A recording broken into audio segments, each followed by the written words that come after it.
দর্শক স্বাগত জানাচ্ছি আরআইসিএল স্টিল জনতন্ত্র গণতন্ত্রে। আজকে পুরো অনুষ্ঠান জুড়ে আপনাদের সঙ্গে রয়েছি আমি মারুফা রহমান। যথারীতি আমরা রাজনীতির আলাপই করব।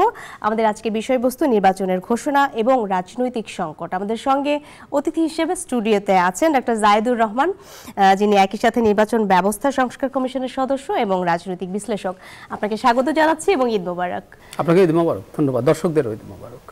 ধন্যবাদ। আপনার ঈদ কেমন কাটলো সেটি শুরুতে জানতে চাই এবং তারপরে আসতে চাই রাজনীতির প্রসঙ্গে। খারাপ না, সবার যেমন ঈদ কাটে। আর ওই যে আমরা প্রায় একই কথা বলি সব সময়, ছোটবেলার ঈদ তো আর নেই। আমরা এখন ছোটবেলা অনেক আগে ফেলে এসেছি। টিপিক্যাল যেরকম ঈদ চলে। আর আপনি যে কথাটা বলছেন, যেহেতু রাজনীতির বিশ্লেষণ বা রাজনীতি নিয়ে কাজ করার ক্ষেত্রে ইনভলভমেন্ট আছে, রাজনীতির আগে যেহেতু খুবই সিগনিফিক্যান্ট একটা ঘটনা ঘটেছে, ঈদের মধ্যেও আসলে পার্সোনালি বা কারো না কারোর সাথে এই বিষয়গুলো নিয়ে বেশি কথাবার্তা হয়েছে। সম্প্রতি ঠিক ঈদের আগের দিনে বলা চলে চাঁদ রাত আর কি, সে সময় আমাদের অন্তর্বর্তী সরকারের প্রধান উপদেষ্টা জাতির উদ্দেশ্যে ভাষণ দিয়েছেন এবং সেখানে তিনি নির্বাচনের দিন তারিখ নিয়ে এবার সরাসরি কথা বলেছেন। তিনি বলেছেন এপ্রিলের প্রথমার্ধে নির্বাচন হবে।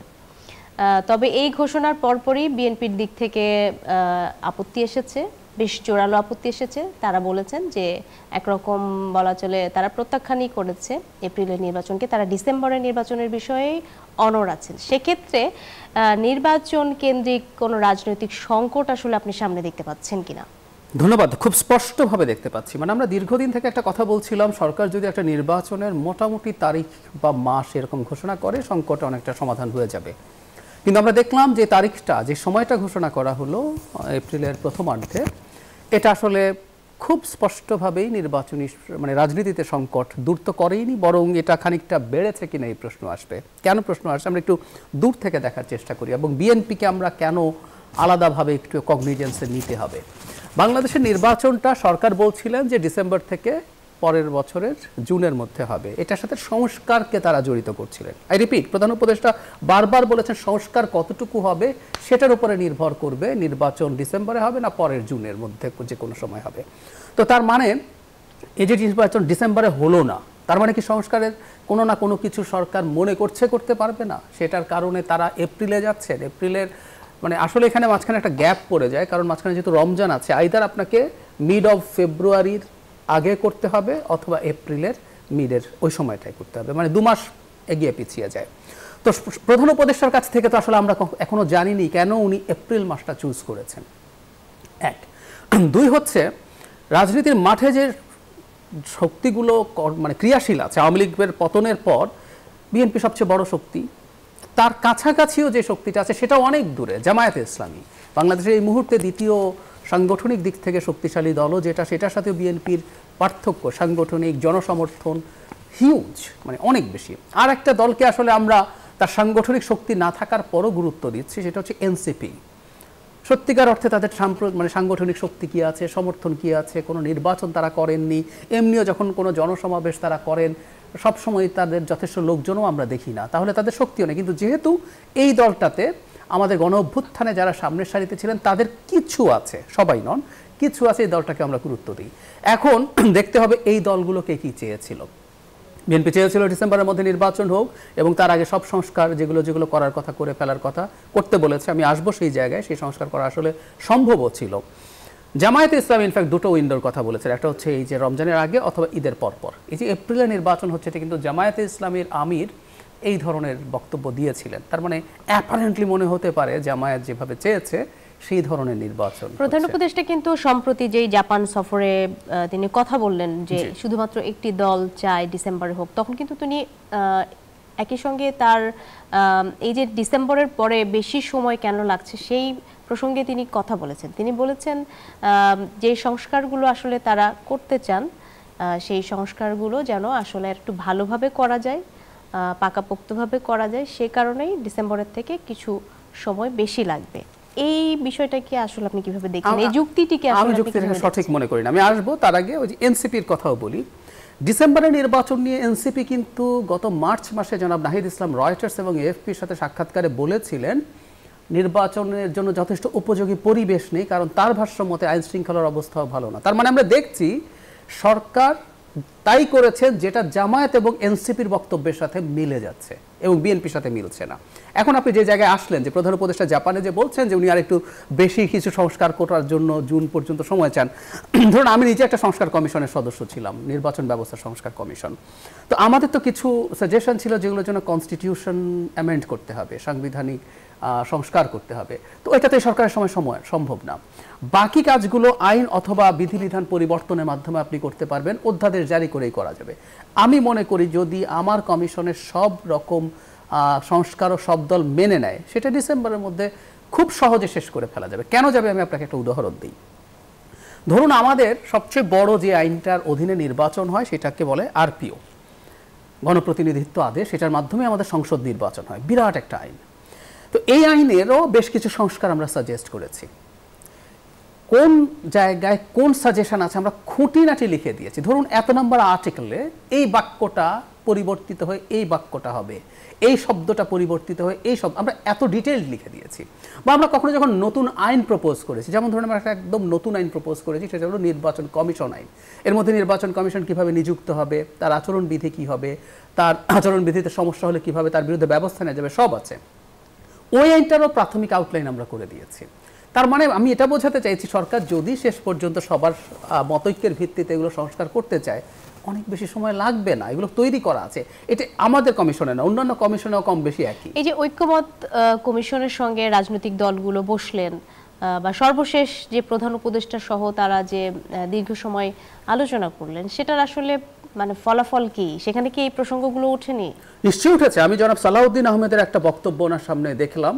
তিনি নিজেই কথা বলছেন যে 3 মাস আগে, একটু খেয়াল করে, জায়গাটা খুব ইম্পর্টেন্ট, কয়েকটা খুব গুরুত্বপূর্ণ ফান্ডামেন্টাল কনস্টিটিউশনাল ইস্যুতে এখন সবাই একমত হয়নি। যেমন ধরুন 70 অনুচ্ছেদ কেমন হবে, আমাদের উচ্চকক্ষ কিভাবে তৈরি হবে, প্রধানমন্ত্রী 2 বারের বেশি থাকতে পারবেন কি পারবেন না, এরকম। এর বাইরে অসংখ্য বিষয়ে সব দল একমত হয়েছে, বিএনপি সহ। জনাব সালাউদ্দিন আহমেদ প্রধান উপদেষ্টাকে সামনে রেখে বলছেন যে আমরা 3 মাস আগেই তো অনেকগুলো জিনিস একমত হয়ে গিয়েছিলাম, সেগুলো কেন করে ফেলা হয়নি? এ প্রশ্ন তো আসলে আমাদেরও। এমনকি অনেকগুলো সংস্কার আছে যেগুলো আগে মানে ঐক্যমত্য কমিশনে পাঠানো হয়নি, সেগুলোর কাজ আগায়নি। এবং তার চাইতে জরুরি কথা, এটা সবচেয়ে ইন্টারেস্টিং, সেটা হলো এই যে ঐক্যমত্য কমিশন আছে, এখানে 6টা কমিশনের প্রধানরা আছেন, কিন্তু পুলিশ সংস্কার কমিশনের সুপারিশগুলো এখানে আলোচিত হচ্ছে না। কারণ সরকার মনে করে পুলিশ সংস্কার কমিশনের সুপারিশগুলো মানে অ্যাডমিনিস্ট্রেটিভ প্রসেসেই করে ফেলা যাবে। তো পুলিশ সংস্কারের সব কিছু কি হয়েছে? সেজন্যই বলছি আসলে সংস্কার যেভাবে সামনে আনা হচ্ছে সেই তুলনায় সংস্কারের অগ্রগতি নেই। ফলে এই ইন্টারপ্রিটেশন করার সুযোগ আছে যে সংস্কার শব্দটার মাধ্যমে নির্বাচন বা এই প্রসেসটাকে ডিলেট করার চেষ্টা আছে কিনা। এবং বিশেষ করে আমি বিএনপিকে একটা জায়গায় উল্লেখ করতে চাই যে বা কেউকে বিএনপি করতে হবে না, কিন্তু যারা বাংলাদেশে এখন রাজনৈতিক ভবিষ্যতের কথা ভাববেন, আমি প্রায় বলি কথাটা যে আমাদের 3টা শক্তির মধ্যে এক ধরনের আন্ডারস্ট্যান্ডিং হতে হবে। একটা হচ্ছে সরকার, একটা হচ্ছে বিএনপি, এবং আরেকটা হচ্ছে সেনাবাহিনী। এই যে তৃতীয়টা বললাম, এটা বলার সাথে সাথে কারো মনে প্রশ্ন আসবে, সরকার এবং সেনাবাহিনী আলাদা করে বলছি কেন? টেকনিক্যালি তো সেনাবাহিনী সরকারের অংশ, এবং প্রধান উপদেষ্টা যা বলবেন, যেভাবে বলবেন, সরকার ঠিক সেভাবেই কাজ করার কথা। কিন্তু 5 আগস্ট পরবর্তী সময় আমরা আসলে সেনাবাহিনীর একটা ভিন্ন ধরনের অবস্থান দেখছি, ভিন্ন ধরনের এন্টিটি দেখছি, এবং সেনাবাহিনীরও নির্বাচন কবে হবে সেটা নিয়ে বক্তব্য আছে যৌক্তিক কারণে। খেয়াল করুন, সেনাপ্রধান এর আগে একবার কিছুদিন আগে তিনি অফিসার্স অ্যাড্রেসে যে বক্তৃতা দিয়েছেন, সেটা আমরা বিভিন্ন সূত্রে জানতে পেরেছি। এর আগে কিন্তু তিনি একবার রাওয়া ক্লাবে একদম অন রেকর্ড ক্যামেরার সামনে বক্তৃতা করেছেন। তার যে কনসার্নের জায়গাটা, এটা ভ্যালিড। উনি বলছেন যে সেনাবাহিনী যতদিন মাঠে থাকবে, বাই রোটেশন তো তারা মাঠে থাকছে, সেনাবাহিনী আসলে এই পুলিশের কাজ করার জন্য তারা ট্রেইনড না। আমাদের এই সমাজের নানান অনিয়ম দুর্নীতি চলে, সেনাবাহিনী যখন পুলিশের কাজ করতে থাকবে, এক তো তার সামরিক ট্রেনিংয়ের অভাব হয়, 2 হচ্ছে সে এই প্রসেসের মধ্যে ঢুকে কিন্তু তার মধ্যে অনেক রকম অনিয়ম দুর্নীতি ঢুকে যাওয়ার প্রবাবিলিটি থাকে। সো স্বাভাবিকভাবে বাহিনী প্রধান হিসেবে তার মধ্যে এই কনসার্ন আছে। So as early as possible নির্বাচনটা হয়ে গেলে, আমাদের একটা নির্বাচিত সরকার তৈরি হলে সেনাবাহিনী নিয়ে তিনি ব্যারাকে ফিরে যেতে পারেন। সো ওনার ওই ধরনের একটা অবস্থান কিন্তু আছে। এখানে আমি একটু ইন্টারাপ্ট করতে চাই। ডিসেম্বরের নির্বাচন নিয়ে সেনাবাহিনীরও একটা অবস্থান, তারাও চায় ডিসেম্বরে, বিএনপিও চায় ডিসেম্বরে।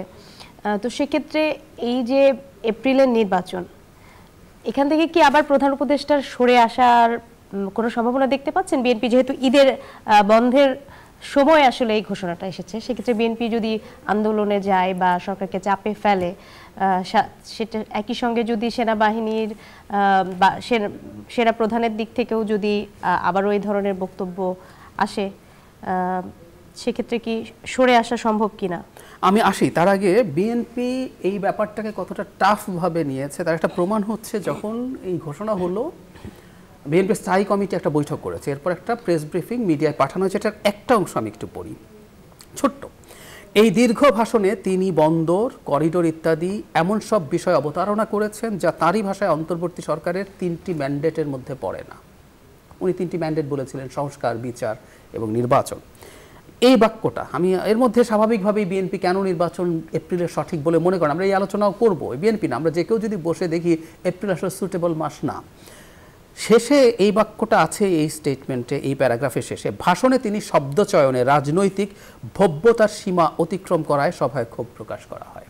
মানে প্রধান উপদেষ্টা রাজনৈতিক ভব্যতার সীমা অতিক্রম করেছেন বলে বিএনপি স্ট্যান্ডিং কমিটি মনে করছে, তারা ক্ষোভ প্রকাশ করেছেন এবং সেটা তারা প্রেসে আসতে দিয়েছেন। এটা কিন্তু একটা অফিসিয়াল স্টেটমেন্ট, কোনো একজন নেতা ইনস্ট্যান্টলি বলেননি।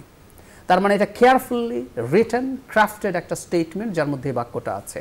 আমি মনে করি এর মাধ্যমে বিএনপি সরকারকে এই বার্তা দিতে চেয়েছে যে এপ্রিলের নির্বাচনের ব্যাপারে তারা অত্যন্ত কঠোর, তারা এটা আসলে গ্রহণ করবে না। এখন নির্বাচন কী হবে, এই ডেট কী হবে, এবং আমি মনে করি এই ডেট চেঞ্জ করা যাবে না এমন কোনো কথা নেই, কারণ এখনও শিডিউলও হয়নি। নির্বাচন শিডিউল দেওয়ার পরও শিডিউল চেঞ্জ করা যায়, সেটা বিষয় না। কিন্তু ঈদের পর আমার মনে হয় এই ব্যাপারগুলো আরও স্পষ্ট হবে। কিন্তু আমি একজন পর্যবেক্ষক হিসাবে আমার মনে হয় বিএনপি কোনোভাবেই এপ্রিলে নির্বাচনটা অ্যাগ্রি করছে না। আমি তাদের বিভিন্ন ধরনের মন্তব্য দেখে মনে হলো অফিসিয়াল। এপ্রিলে নির্বাচনের নেতিবাচক দিকগুলো আসলে কি, মানে কেন বিএনপি এপ্রিলের নির্বাচন মানতে চাইছে না, বা অনেকেই বিরোধিতা করছেন, অনেক রাজনৈতিক বিশ্লেষকরাও বলছেন কেন, এই নেতিবাচক কারণগুলো আসলে কি? আমি ব্যক্তিগতভাবে মনে করি, আমি যদি একজন নাগরিক হিসেবে চিন্তা করি, ধরুন এই সরকার কিছু কিছু জায়গায় কিছু ভালো কাজ করছেন, কিছু অ্যাচিভমেন্টস আছে। ধরুন এবার হজে প্রধান উপদেষ্টার ভাষণে বলছেন যে হজে যে গেল অনিয়ম হলো না। আগে কিন্তু আমরা দেখতাম কিছু লোকজন টাকা দিচ্ছে, কাঁদছে, হজে যেতে পারেননি। এরকম 2-4টা জায়গায় কিছু কিছু সাকসেস তো সরকারের আছে। আবার ভীষণ অব্যবস্থাপনাও আছে। রমজানের ঈদের সময় যখন মানুষ নির্বিঘ্নে বাড়িতে যেতে পারলো, খুবই ক্রেডিট ক্লেম করলো সরকার, আর এবার আরও ডিজাস্টার হয়েছে তো সুতরাং সব দিক আছে। কিন্তু যে জিনিসটা আমি মনে করি যে বাংলাদেশ একটা নির্বাচিত সরকার ছাড়া দেশে স্টেবিলিটি আসবে না। খেয়াল করুন, আমাদের আইন শৃঙ্খলার অবস্থা এখনও যথেষ্ট ভালো না। এই সেদিনও জিএম কাদেরের বাড়ি ভাঙতে গেছে লোকজন, সার্জিস আলমের সাথে সেনাবাহিনীর একজন উচ্চপদস্থ অফিসারের কথাবার্তা আমাদের সামনে ভিডিও এসছে। সো এটা হচ্ছে না, দেশের বিনিয়োগ স্থবির হয়ে আছে, অর্থনীতি চলছে না। সো নির্বাচনটা অ্যাজ আর্লি অ্যাজ পসিবল হওয়া দরকার, একটা এক। 2 হচ্ছে এপ্রিলের নির্বাচন না, কেন ডিসেম্বরে না, এই ব্যাখ্যাটা তো আসতে হবে। আচ্ছা, এখন কেন আমরা ডিসেম্বর বলছি, বা সর্বোচ্চ আমি ব্যক্তিগতভাবে মনে করি জানুয়ারির শেষ বা ফেব্রুয়ারির ফার্স্ট উইক পর্যন্ত হতে পারে, কারণ নির্বাচনটা শীতকালে হওয়া দরকার। আমরা ট্রেডিশনালি আমাদের শীতকালে নির্বাচন আমরা করি কারণ এতে সব কমফোর্টেবল ওয়েদার থাকে। নির্বাচনী শিডিউলের মধ্যে সারাক্ষণ ক্যাম্পেইন না, ক্যাম্পেইন শেষ 2 সপ্তাহ ধরুন, কিন্তু এর আগে প্রচুর কাজ থাকে। প্রার্থীরা বিভিন্ন রকম ডকুমেন্ট জমা দিতে হয়, সেগুলো সাবমিট করতে হয়, মনোনয়নপত্র বা যাচাই বাছাই হয়, এই পুরো প্রসেসগুলো করে শেষে 2 সপ্তাহ ক্যাম্পেইন হবে। ক্যাম্পেইনটা একটা শীতকালে থাকা সব বিবেচনায় যেখানে সমাবেশ হয়, খেয়াল করবেন শীতকালে ওয়াজ মাহফিল হয়। কারণ কি? কারণ আপনার এই গরমের মধ্যে আপনি ওয়াজ মাহফিল করতে পারবেন না, এত ফ্যানও দিতে পারবেন না, দিলেও লাভ হবে না মানুষ একসাথে যখন বসবে। সো যখন জনসমাবেশ হবে, যখন মিছিল হবে, তখন শুধু গরম না, বৃষ্টি। আপনি খেয়াল করুন, বাংলা ভাষায় যদি বলি ফার্স্ট 2 উইকস হচ্ছে এপ্রিলের চৈত্র মাস। আমরা চৈত্র মাসের গরমের কথা বলি, কালবৈশাখীর কথা বলি। সো নানান রকম ঝামেলার মধ্যে তৈরি হচ্ছে। এগুলো না করে আমি এত কমফোর্টেবল একটা সময়ে, আমি বিএনপির ইয়েতে কথা বলছি না, জানুয়ারির শেষে বা ফেব্রুয়ারি ফার্স্টে হলে সমস্যা কী ছিল, আমি তো দেখছি না। অ্যাটলিস্ট কনভিন্স তো করার চেষ্টা করতে হবে। এবং একই সাথে পাবলিক পরীক্ষা শুরু হচ্ছে, সেই সমস্যা থাকছে। এবং বিএনপি একটা নতুন সমস্যার কথা বলেছি, দ্যাট ইজ ইন্টারেস্টিং। এই নির্বাচন যদি এপ্রিলে হয়, তারা যদি সরকার গঠন করেন, তাহলে খেয়াল করুন বাজেট তো জুনে দিতে হয়। তাদের হাতে কিন্তু খুব অল্প সময় থাকবে। তাদের তো এই প্রশাসনের ব্যাপারে দায়িত্ব নেওয়া এবং তাদের এই পলিসিগুলো বাজেটে ইনক্লুড করা, সব কিছু মিলে তারা দেখবে জুনের মধ্যে তাদের আসলে খুব বেশি সময় হাতে নাই। সো এটাও আমার কাছে একটা গুরুত্বপূর্ণ কারণ মনে হয়। তার মানে কি, মানে ঈদের পরে একটা রাজনৈতিক একমাত্র পরিবর্তন হতে পারে নির্বাচন কেন্দ্রিক, অর্থাৎ এপ্রিলের এই নির্বাচনের দিনক্ষণ কেন্দ্রিক আমরা ধরে নিতে পারি যে বিএনপি একটা মুভমেন্টে যেতে পারে, খুবই সম্ভাবনা আসলে আছে ডিসেম্বরের তাদের যে দাবি সেখানে থাকতে পারে, খুবই সম্ভাবনা আছে। একই সাথে আমি জানুয়ারি ফেব্রুয়ারিতেও যেতে পারে। অন্যান্য রাজনৈতিক দল বা রাজনৈতিক বিশ্লেষকরাও সেখানে হয়তো সমর্থন দিতে পারে হতে পারে। এবং শুধু সেটা না, আমি নির্বাচন ইভেন এপ্রিলে হোক, আমরা সময় করে এটা নিয়েও কথা বলবো, এপ্রিলে হোক বা ইভেন ফেব্রুয়ারিতে হোক, আমরা অন্তত এরকম একটা আলামতও দেখতে পাচ্ছি যে নির্বাচনটা ইভেন জুনের মধ্যে হতে দেয়া হবে না, এই ধরনের একটা চেষ্টাও সম্ভবত আছে। আমি সেটা নিয়েও কথা বলবো। এটা কেন মনে হচ্ছে একটু যদি খুলে বলেন। আমরা খেয়াল করি এনসিপি যে স্টেটমেন্ট দিয়েছে এই তারিখটা নির্ধারণের পর, সেখানে এনসিপির জায়গা থেকে বলা হচ্ছে যে প্রথম কথা তারা প্রাথমিকভাবে বলেছেন তারা এটা পছন্দ করেননি, কারণ প্রধান উপদেষ্টার সাথে ঐক্যমত্য কমিশনের মিটিংয়ে গিয়ে তারা বলেছিলেন জুলাই সনদ হওয়ার পরে নির্বাচনের ডেট ঘোষণা করতে হবে। কিন্তু সরকার তো তার আগেই ঘোষণা করে দিল মোটা দাগে, সো ওনারা এটা মনে করছেন না। কিন্তু খেয়াল করবেন দীর্ঘদিন থেকে এই যে জনাব ইশরাকের মেয়র হওয়া নিয়ে একটা দাবি তারা তুলছেন, সেটা হলো নির্বাচন কমিশন নাকি তাদের ভাষায় বিএনপির সাথে লাইন্ড, তার প্রতি পক্ষপাত দুষ্ট, তাই এই নির্বাচন কমিশন রেখে তারা নির্বাচনে যাবেন না। মজার ব্যাপার, প্রধান উপদেষ্টার ওই ভাষণের পর প্রাথমিক যে প্রতিক্রিয়া জনাব নাহিদ ইসলাম দেখিয়েছেন, তার ফার্স্ট ইমপ্রেশনে কিন্তু আবার এই নির্বাচন কমিশনের আলাপ এনেছেন। এক, দুই হচ্ছে ইভেন জামায়াত একবার ঐক্যমত্য কমিশন থেকে বের হয়ে নির্বাচন কমিশন পুনর্গঠনের আলাপ তুলেছেন। নাম্বার থ্রি, এই যে জনাব নাহিদ ইসলাম আরেকবার কথা তুলে রেখেছিলেন মাঠ প্রশাসন নাকি পুরো বিএনপির নিয়ন্ত্রণে আছে, এভাবে নির্বাচন হতে পারে না, অথবা মৌলিক সংস্কার যদি না হয় তাহলে তারা নির্বাচনে যাবেন কিনা সেই আলাপও তারা করছেন। এই যে এতগুলোকে আমরা যদি যোগ করি তাহলে কি দাঁড়ালো, এবার আমি একটা হাইপোথেসিস আপনাকে দিই। প্রধান উপদেষ্টা বা সরকার, ইভেন আমরা বলছি যে নির্বাচন যদি ফেব্রুয়ারিতেও নিয়ে আসা হয় বা জানুয়ারির শেষে নিয়ে আসা হয়, ডিসেম্বরে নিয়ে আসা হয়, দেয়া হলো, সেই নির্বাচনটা কি হবে? আমাদের এই সংখ্যাগুলো তুলে রাখা দরকার। কেন? এই সংখ্যার সমাধান আমরা বিরতির পরে আবারও আসব জানতে আপনার কাছে, আপনার আসলে কি মনে হচ্ছে এবং যারা রাজনৈতিক বিশ্লেষক আছে তারা কি মনে করছে। আমরা একটি বিরতিতে যাচ্ছি, বিরতির পরে আবার আসছি আপনার কাছে। দর্শক, RICL স্টিল জনতন্ত্র গণতন্ত্র, এই পর্যায়ে একটি বিরতি নিচ্ছি, সাথেই থাকুন। বিরতির পরে আবারও স্বাগত জানাচ্ছি RICL জনতন্ত্র গণতন্ত্রে। আমাদের সঙ্গে আজকে রয়েছে আলোচক হিসেবে ডক্টর জাহিদুর রহমান। আপনি আরো বেশ কিছু আশঙ্কার কথা বলছিলেন যে আসলে আদৌ জুনের মধ্যেও নির্বাচন হবে কিনা, অর্থাৎ নির্বাচনটা আসলে অনিশ্চিত হয়ে পড়ছে কিনা, এটার প্রেক্ষিতে আপনি বেশ কিছু আপনার যুক্তি দিচ্ছিলেন। আমি কেন দিচ্ছি একটু বলি। প্রথম কথা হচ্ছে নির্বাচনটা ইভেন জুনের পর নিয়ে যাওয়ার একটা মানে প্ল্যান বা সিন্ডিকেটেড প্রচেষ্টা আমরা দেখছি। সরকারের মধ্যে কিছু মানুষজন আছে, সরকারের বাইরে থাকা ইনফ্লুয়েন্সার্স আছেন, তারা এই আলাপটা সামনে আনছেন। এখন এটা কিভাবে করা সেটা কেন করছেন তারা, মানে উদ্দেশ্যটা আসলে কি? উদ্দেশ্যটা খুব সিম্পল। যেমন ধরুন এখন একটা নির্বাচন যদি হয়, পপুলার পারসেপশন হচ্ছে বিএনপি বিপুল ভোটে এবং আসনে জিতবে, মানে বিএনপি বাইরে সিট কটা যাবে সেটা নিয়ে হয়তো আলোচনা হতে পারে। আচ্ছা, তো যখন তারা ক্ষমতায় চলে আসবেন তখন যেটা হয়, তারা বলতে কাদের কথা বলছেন? ধরলাম আমরা একটা নির্বাচন হলো, বিএনপি ক্ষমতায় আসলো, তো ক্ষমতা আসলে যেটা হয় বাংলাদেশের প্রত্যেকে তার মতো করে তার সরকার চালাবে, এটাই নিয়ম। সো বিএনপির প্রভাবেই সরকারটা চলবে। কিন্তু খেয়াল করবেন এই সরকারের উপরে বিভিন্ন রকম পাওয়ার সেন্টার কাজ করে। আমি যদি খোলাখুলি বলি, আপনি দেখবেন এনসিপির একটা ইনফ্লুয়েন্স আছে, সরকারের সাথে তাদের যথেষ্ট অ্যালাইনমেন্ট আছে। জামায়াতে ইসলামের ইনফ্লুয়েন্স আছে, বেশ ভালো রকম আছে, বেশ কিছু জায়গায় জামায়াতে ইসলামের ইনফ্লুয়েন্সে অনেকের অনেক রকম পদায়ন, অনেক কিছু হয়েছে। এই আলাপের কথা সোসাইটিতে আছে। কিছু ব্যক্তি আছেন খুব ইনফ্লুয়েন্সিয়াল, তারা চাইলে কোনো না কোনো নিয়োগ করাতে পারেন, কাউকে পরিবর্তিত করতে পারেন, এরকম কিছু ব্যক্তি আছে। সো নির্বাচন হওয়ার সাথে সাথে তো এই পাওয়ারগুলো আসলে তাদের চলে যাবে। ফলে খুব স্বাভাবিকভাবে যেটা দাঁড়ায়, যদি নির্বাচন যতদিন হবে না ততদিন এই মানুষগুলো তাদের এই ধরনের পাওয়ার প্র্যাকটিস করতে পারবে। প্রধান উপদেষ্টা কিন্তু জাপানে এই কথাটাও বললেন যে তিনি আসলে একটি রাজনৈতিক দলকে ক্ষমতা হস্তান্তর করতে চান এবং কোনো রাজনীতি করার অভিপ্রায় বা ক্ষমতায় যাওয়ার কোনো অভিপ্রায় তার নেই। তো সেক্ষেত্রে আমি ওনার কথাকে ফাইন, আমি আপনার সাথে একমত যে প্রধান উপদেষ্টার বক্তব্য, আমি ওনার যে ইচ্ছা সেটাকে রেসপেক্ট করছি। কিন্তু তার চাইতে যদি আমি এখন একটা পাল্টা প্রশ্ন করি, প্রধান উপদেষ্টা কি আওয়ামী লীগকে নিষিদ্ধ করতে চেয়েছিলেন? আপনি এই সেক্টরে কাজ করেন, আপনি জানেন এগুলো, দর্শকরা যে কেউ সার্চ করলে দেখবে প্রধান উপদেষ্টা আওয়ামী লীগকে নিষিদ্ধ করবেন না এই কথা রিপিটেডলি দেশি মিডিয়াকে বিদেশি মিডিয়াকে বলেছেন। অনেকে সমালোচনা করেছেন যে প্রধান উপদেষ্টা কেন আওয়ামী লীগকে নিষিদ্ধ করবেন না, তার মানে তো বলেছেন করবেন না, কিন্তু এরপরের প্লটটা একটু খেয়াল করুন তো। আমরা ধরে নিলাম উনি আন্তরিকভাবে চেয়েছেন, এমনকি উনি বলেছেন আওয়ামী লীগ নির্বাচনে যাবে কি যাবে না সেটা তারা ডিসাইড করবে, ইজন্ট ইট? আমরা অনেক সমালোচনা করেছি, আলোচনা করেছি।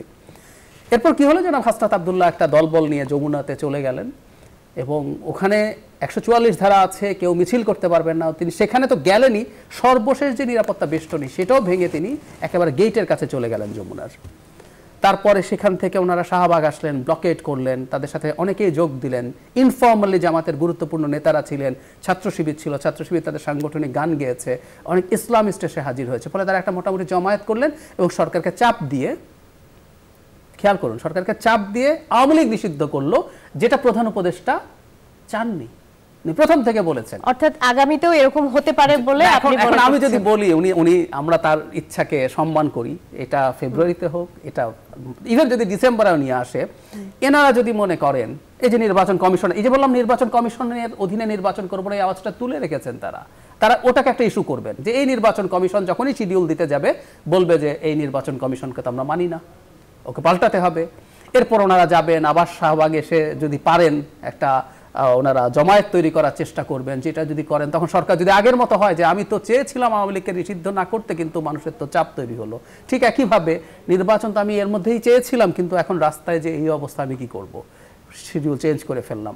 সো এই ঝুঁকিগুলো আছে, কারণ বাংলাদেশে এখন এই সরকারের বিরুদ্ধে আমাদের সবচেয়ে বড় অভিযোগ কোনটা ছিল, একটা সরকার সক্ষম সরকার হতে হয়, যে আমি এটা চাই, আমি এটা মিন করে আমি এটা করব। এবং এই সরকার তো কোনো স্টেক নাই। খেয়াল করেন, আপনি বলছিলেন না ডেট চেঞ্জ করতে পারে কিনা, কখনো কখনো যেটা হয়, ধরুন এটা যদি একটা দলীয় সরকার হতো, এরপর যদি একটা নির্বাচন হতো, ফেয়ার নির্বাচন, সেই দলীয় সরকার মেনে নিতে চাইতো না, কারণ তার মনে হতো আমি যদি হেরে যাই, এই হেরে যাওয়া অবস্থায় নির্বাচনে গেলে কিন্তু হেরে যায় মানুষ। কিন্তু এই সরকার তো নির্বাচন করছে না, সুতরাং উনি যদি মনে করে যে না আমার নির্বাচনের ডেট এগিয়ে আনা উচিত, সেটা ফেব্রুয়ারির ফার্স্ট উইক, জানুয়ারির লাস্ট বা December, what ever it is, ওনাদের ওইটা থাকার কথা না। কিন্তু ওই যে বললাম তার বক্তব্য বহু ক্ষেত্রেই অ্যালাইন করছে অন্য দুটো দলের সাথে, সেটাই আসলে মাথা ব্যথার জায়গা। সাথে আমি যোগ করব, সাম্প্রতিক সময়ে বিএনপির প্রতি তো ওনার নেগেটিভ অ্যাটিটিউড আসলে প্রকাশিত হয়ে পড়েছে। দুটো কথা খেয়াল করুন, উনি বলছেন শুধু একটি দল না, একটি দল বলছে সংস্কার ছাড়াই ডিসেম্বরে নির্বাচন চায়। দুটো অসত্য আছে এখানে। কথা হচ্ছে একটি দল না, বরং একটি দল ডিসেম্বরে নির্বাচন চায় না, সেটা এনসিপি। আর দেশের যাবতীয় সব দল, এটা নিয়ে পত্রিকার রিপোর্ট আছে যে 52 বা 53টা দল নিবন্ধিত অনিবন্ধিত মিলে ডিসেম্বরে নির্বাচনের পক্ষে বিবৃতিও দিয়েছে। তো এই যে এপ্রিল পর্যন্ত সময় যদি এনসিপির জন্যই নেওয়া হয়, তারা তো গণসংযোগ করছে রোদে পুড়ে বৃষ্টিতে ভিজে, তো এপ্রিল পর্যন্ত সময় কি এনসিপির জন্য এনাফ কিনা বিএনপিকে কম্পিট করার জন্য? মোটেও না, আমি ওই জায়গায় আসবো, কিন্তু আমি জায়গাটা একটু শেষ করি। তো উনি বিএনপিকে ব্লেম করলেন, এটা সত্য তথ্য না, এবং সংস্কার ছাড়াই নাকি নির্বাচনে যেতে চায়। বিএনপি সাংবিধানিক গুরুত্বপূর্ণ কিছু সংস্কার নিয়ে দ্বিমত আছে, বিএনপির এই দ্বিমতের সাথে আমারও দ্বিমত আছে কিছু কিছু জায়গায়, কিন্তু বিএনপি অনেক সংস্কার মেনেই নির্বাচনে যেতে চেয়েছে। শুধু সেটা না, বিএনপি প্রধান উপদেষ্টার সাথে দেখা করতে চেয়েছে যখন ওনার পদত্যাগের আলাপ আসে, প্রধান উপদেষ্টা দেখা করেননি। বিএনপির একজন মেয়র যাকে আদালতের রায় পাওয়া গেছে কিন্তু তাকে মেয়র হতে দেওয়া হচ্ছে না, যেন ইশরাক হোসেন, শেষ পর্যন্ত আপিল বিভাগের রায়ের পরও তাকে মেয়র হতে দেওয়া হয়নি।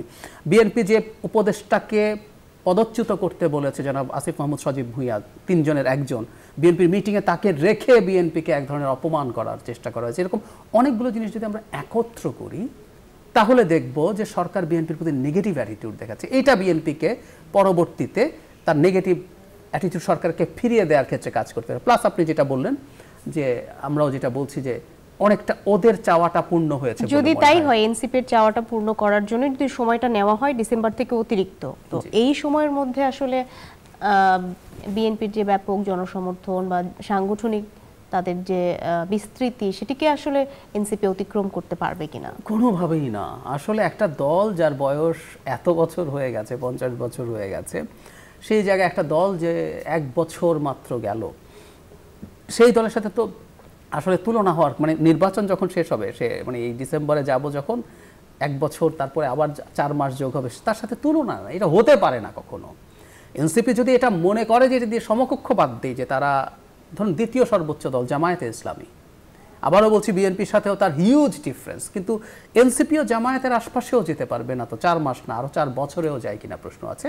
যদি পারেও সেটা ভালো হবে, কিন্তু এটা 4 মাসে নতুন করে কিছু করা সম্ভব না। এজন্যই আসলে প্রশ্নটা মাথায় আসছে, তাহলে কি এটা এই রকম যে 4 মাস সময় রাখার চেষ্টা করে আসলে? কারণ একটা জিনিস খেয়াল করুন, এপ্রিলে যদি বাই এনি চান্স নির্বাচন না হয়, এখানে একটা খুব গুরুত্বপূর্ণ কথা আছে। ধরুন আপনি ডিসেম্বরে কল করলেন, ঝামেলা হলো কোনো, আপনি কিন্তু নির্বাচন খানিকটা পিছিয়ে নিয়ে যেতে পারছেন, ঠিক আছে, জানুয়ারিতে বা ফেব্রুয়ারি ফার্স্ট উইকে হবে। আবার যদি সেখানে ডেট দিলেন, ঝামেলা হলো, তাহলে কিন্তু আপনার এপ্রিলে হলো লাস্ট পয়েন্ট, কারণ মে জুনের যে আবহাওয়া আর যে গরম, ওতে নির্বাচন হয় না।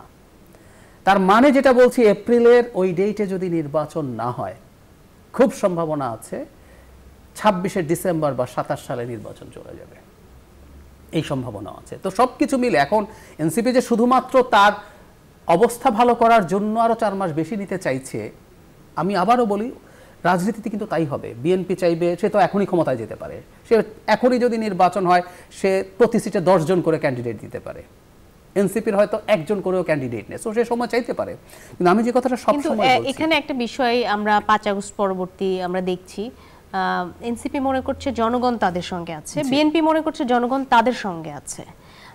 এটি আসলে কখন কিভাবে স্পষ্ট হবে যে জনগণ আসলে কাদের সঙ্গে আছে, সেই বিষয়ে আমরা আলাপ করব একটি বিরতি নেওয়ার পরে। দর্শক, RICL স্টিল জনতন্ত্র গণতন্ত্রের সময় হলো আরও একটি বিরতি নেওয়ার, সাথেই থাকুন। বিরতির পরে আবারও স্বাগত জানাচ্ছি RICL স্টিল জনতন্ত্র গণতন্ত্রে। আমরা আলাপ করছিলাম ডক্টর জায়েদুর রহমানের সঙ্গে সমসাময়িক রাজনীতির বিভিন্ন ইস্যু নিয়ে। আমরা নির্বাচন প্রসঙ্গেই আসলে আলাপ করছি, যেহেতু একদম ঈদের আগের দিন প্রধান উপদেষ্টা তারিখ ঘোষণা দিয়েছেন এবং রোড ম্যাপ ঘোষণা হয়ে যাবে কিছু দিনের মধ্যে, আমরা যেটি জানি। তো এটি নিয়ে আবার বিভিন্ন আশঙ্কা তৈরি হয়েছে। এপ্রিলেই আসলে নির্বাচন অনেকেই চায়, অনেকেই চায় না, আবার হবে কিনা আসলে নির্বাচন আশঙ্কাও আপনি করেছেন, অনেকেই করেছে।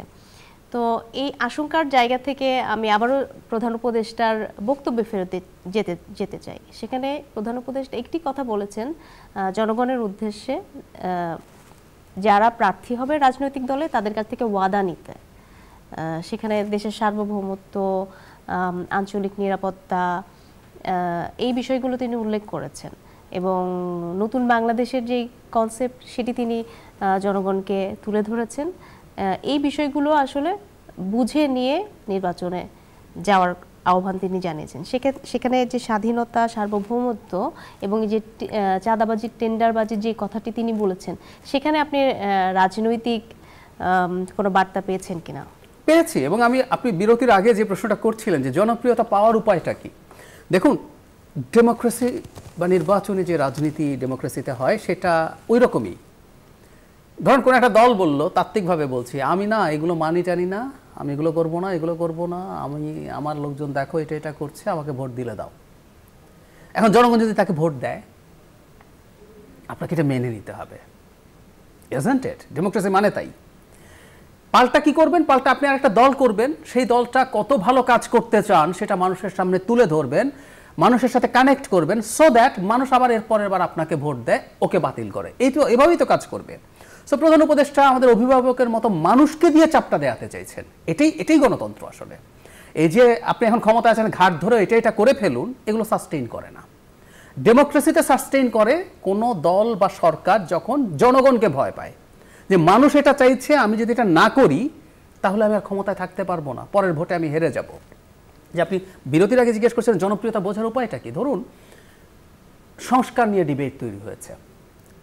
সরাসরি যদি বলে, এনসিপি মনে করে তারা অনেক সংস্কার করতে চায়, অনেক মৌলিক সংস্কার তারা করতে চায়, ইনফ্যাক্ট তাদের লিস্টের মধ্যে সেটা আছেও।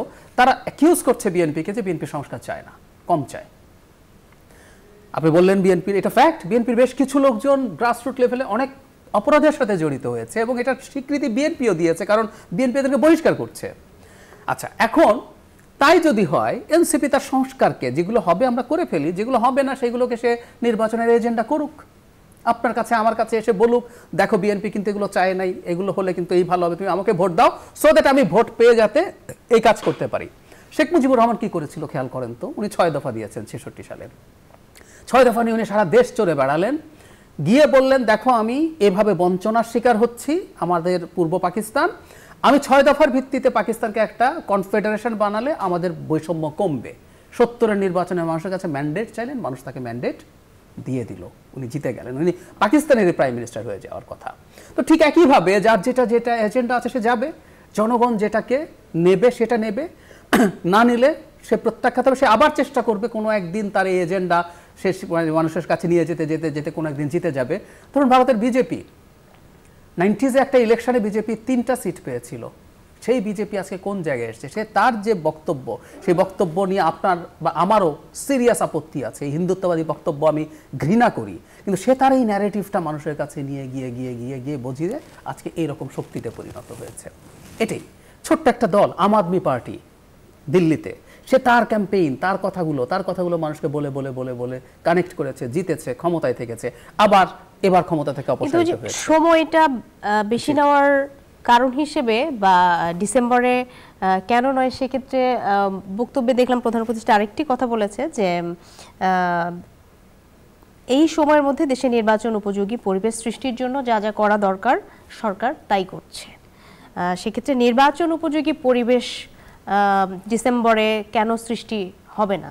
আমিও প্রশ্ন করছি, আমি যদি এই প্রশ্ন করি, ডিসেম্বরে যারা নির্বাচন চেয়েছেন তারা কি প্রধান উপদেষ্টার বক্তব্যের বাইরে কথা বলেছেন? খেয়াল করুন, প্রধান উপদেষ্টা বাংলাদেশের একটা মোটামুটি কনসাস শিশুও জানে, উনি বলেছেন নির্বাচন ডিসেম্বর থেকে জুনের মধ্যে হবে। তার মানে ওনার বক্তব্য অনুযায়ী সংস্কার যদি কম হয় তাহলে ডিসেম্বরে, আর যদি বেশি হয় তাহলে জুনে।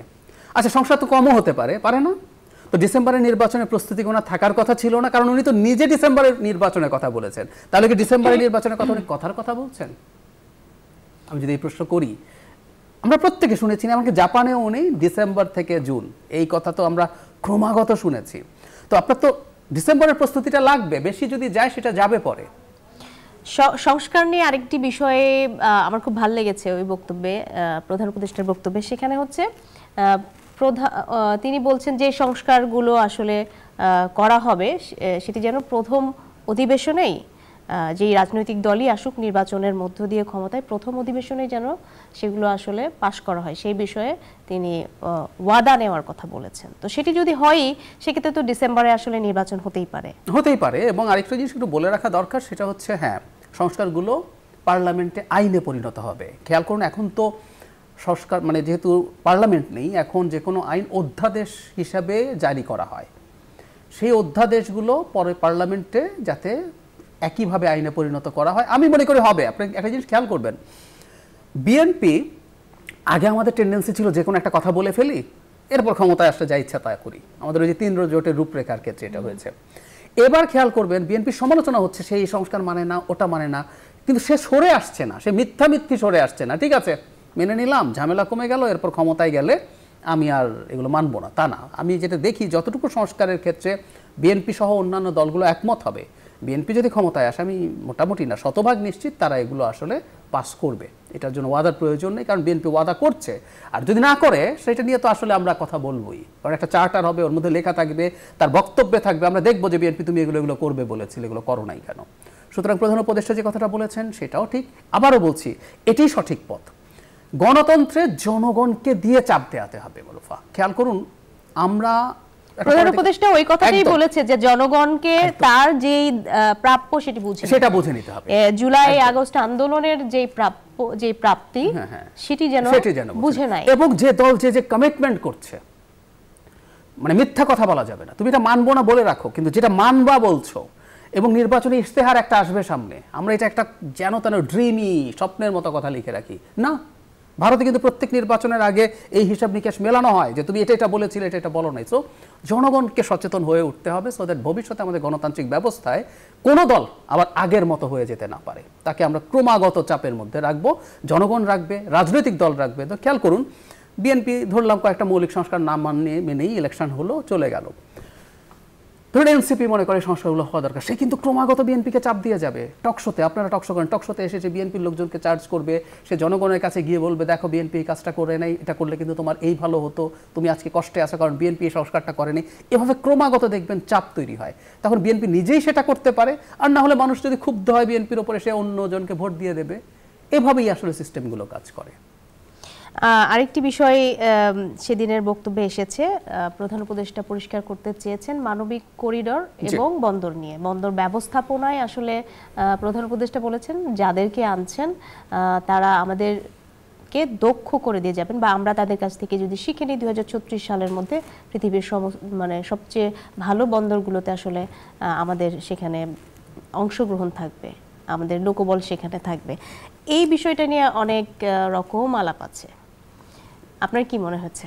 আমি মনে করি প্রধান উপদেষ্টার এই ধরনের মানে এই সরকারের এই ধরনের পলিসি ডিসিশন নেওয়া উচিত না, এবং ওনার কথার মধ্যে কিন্তু আমি যুক্তির ভুল ধরতে পারি। উনি বলছেন আমরা কাজ শিখে গিয়ে অন্য জায়গার বন্দর চালাবো, তাই তো? আমাদের বন্দর তো আমরা চালাবোই, এমনকি আমরা অন্য বন্দরও চালাতে পারবো, এমনটি উনি বলেছেন। হ্যাঁ, উনি বলেছেন। আবার একই সাথে মানবিক করিডোর নিয়েও তিনি বলেছেন যে আমরা এটা নিয়ে এখনো কিছু বলিনি, এটি জাতিসংঘের মহাসচিব এসেছেন, তিনি শুধুমাত্র বলেছেন, এটি নিয়ে এই সরকার কোনো মার্চ করেনি। আমি আসবো না, আমি ওনার এই বক্তব্যগুলোর মধ্যে ভুল আছে। আমি প্রথম চট্টগ্রাম বন্দর নিয়ে বলি। তো আমি যদি যে কোম্পানিকে দিচ্ছি উল্টো যদি হয়, ও তো আফ্রিকাতে ওর পোর্ট আছে, ওখানেও কম টাকায় লোক পাওয়া যায়, ও আমার এখানে নিয়ে আসতে পারে না তার শ্রমিক। আমার শ্রমিক ট্রেন করার আগে সে তো তার ট্রেন শ্রমিক এখানে নিয়ে আসতে পারে, তো তাহলে আমার শ্রমিক ট্রেন্ড হবে কিভাবে? যেটা দুঃখজনক, উনি এখানে একটা খুব টাফ শব্দ ব্যবহার করেছেন যেটা আমি ওনার সাথে মেলাতে পারি না। উনি অত্যন্ত ক্ষুব্ধ হয়েছেন যারা অপপ্রচার করে তাদেরকে উনি প্রতিহত করুন বলেছেন। মানে অপপ্রচার মানে একটা গণতন্ত্রের ব্যাপারটাকে আমি আপনার ইভেন যেটা ভালো বা সঠিকও আমি এটা নাও মানতে পারি, আমি এটার বিরুদ্ধে কথা বলতে পারি, কিন্তু উনি ইনটলারেন্ট হয়ে প্রতিহত করা না খুব স্বৈরাচারী মানসিকতার বহিঃপ্রকাশ। এটা আমি ওনার কাছ থেকে এক্সপেক্ট করিনি। আর মানবিক করিডোর সম্পর্কে উনি যেটা বলছেন খুবই দুঃখজনক। এটা বাংলাদেশে মানবিক করিডোর দেয় নাই, কিন্তু মানবিক করিডোরের আলোচনা হচ্ছে। ওনার যে দায়িত্বপ্রাপ্ত উপদেষ্টা তিনি রিপিটেডলি আমাদের সামনে খুব স্পষ্টভাবে, উনি রোহিঙ্গা বিষয়ক হাই কমিশনার, উনি নিরাপত্তা উপদেষ্টা, উনি ডিফেন্স মিনিস্ট্রির দায়িত্বে আছেন, সব মিলে ডক্টর খলিলুর রহমান আমাদের কাছে ক্লিয়ারলি বলেছেন কি করছেন। তারা একটা ভাষার মার প্যাঁচ করছেন। হিউম্যানিটেরিয়ান করিডোর না প্যাসেজ না চ্যানেল, খাবার এবং ঔষধ যদি আপনি পাঠান কোনো জায়গায় এটাও করিডোরই আসলে। এবং আমরা এটা মিয়ানমার সরকারের সাথে আলোচনা ছাড়াই করছি। কিছুদিন আগে জাতিসংঘের আবাসিক প্রতিনিধি কিন্তু বলেছেন তারা এসব কোনো আলোচনাই নেই, কিন্তু আমাদের যিনি রোহিঙ্গা বিষয়ক হাই রিপ্রেজেন্টেটিভ ডক্টর খলিল তো বলছেন যে তারা কথা বলছেন, এবং জাতিসংঘ নাকি আরাকান আর্মিকেও বলেছে তারা যাতে এগুলোতে বাধা না দেয়। সুতরাং বাংলাদেশ এই আলোচনায় আছে, এই প্রসেসে আছে। সরকার এটা লুকানোর চেষ্টা করছে এবং এটাকে আমরা স্ট্রংলি কন্ডেম করি, কারণ এটা আমাদের একটা যুদ্ধাবস্থায় নিয়ে যেতে পারে, যেটাও আবার ইলেকশন পিছিয়ে দেওয়ার ক্ষেত্রে রোল প্লে করতে পারে। দীর্ঘদিন থেকে আমরা আলোচনা করছি। এই সমস্ত ইস্যুই আসলে এখনো পর্যন্ত সমাধান হয়নি সবকিছু। সেই সাথে তো নির্বাচনের তারিখ, সেটিও বলা চলে সমাধান হয়নি। সবকিছুরই আসলে শেষ পর্যন্ত সমাধান কি হয় তার জন্য আসলে ঈদের পরে হয়তো আবারও একটা রাজনীতির গতিপথ কোন দিকে যায় তার মধ্য দিয়ে বোঝা যাবে। অসংখ্য ধন্যবাদ আমাদের সঙ্গে যুক্ত হওয়ার জন্য। আপনাকে আবারও ঈদ মোবারক জানিয়ে শেষ করছি। দর্শক, RICL স্টিল, জনতন্ত্র গণতন্ত্র, এই ছিল আজকের মতো। এতক্ষণ সাথে থাকার জন্য অসংখ্য ধন্যবাদ।